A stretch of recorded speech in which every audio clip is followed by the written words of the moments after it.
മാങ്ങ കിച്ചടിയാണ്. മാങ്ങ ഇവിടെ അരിഞ്ഞ് ചെറുതാക്കി വെച്ചിട്ടുണ്ട്. ഇനി ഗ്യാസ് ഓൺ ചെയ്യാൻ പോവുക. ഗ്യാസ് ഓൺ ചെയ്തു. ഇനി വെളിച്ചെണ്ണയാണ് ഒഴിക്കുന്നത്.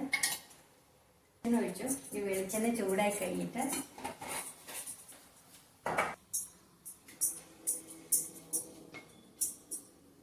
കടുക് ഇടാൻ പോവാണ്.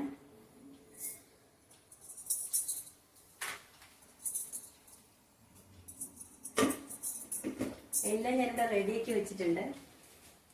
ഇത് വറ്റൽമുളക്, ഇത് ജീരകം, ഇത് പെരുങ്കായം, ഇത് കരിവേപ്പില, ഇത് പച്ചമുളക്, ഇത് തൈര്, ഇത് തേങ്ങ ഞാൻ ജീരകവും ചേർത്ത് അരച്ചതാണ്.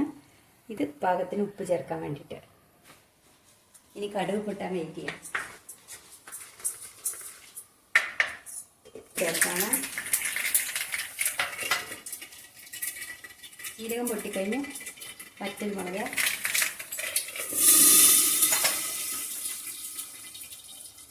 പിന്നെ കരിവേപ്പില, പച്ചമുളക് വഴന്ന് കഴിഞ്ഞു.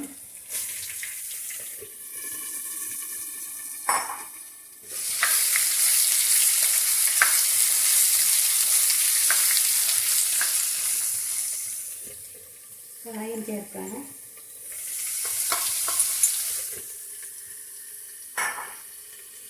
ഈ പാകത്തിന് ഉപ്പ് ചേർക്കണം.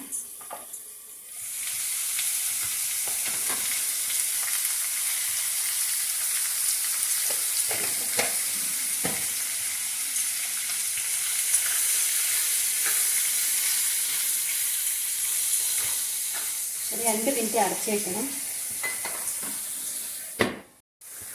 ഇപ്പം മാങ്ങ നല്ലോണം വഴന്ന് വന്നിട്ടുണ്ട്. ഇനി അരച്ചത് ചേർക്കുവാണ്. ജീരകം ചേർത്ത് കടുകും ചേർത്ത് അരച്ച തേങ്ങയാണിത്.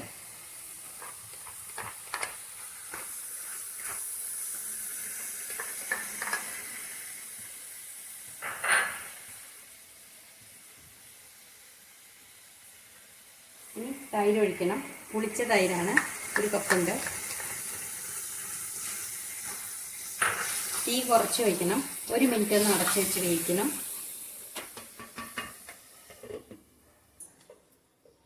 ഇപ്പം മാങ്ങ കിച്ചടി. ഇനി അടുപ്പ് ഓഫ് ചെയ്യാം. കിച്ചടി റെഡി ആയിട്ടുണ്ട്.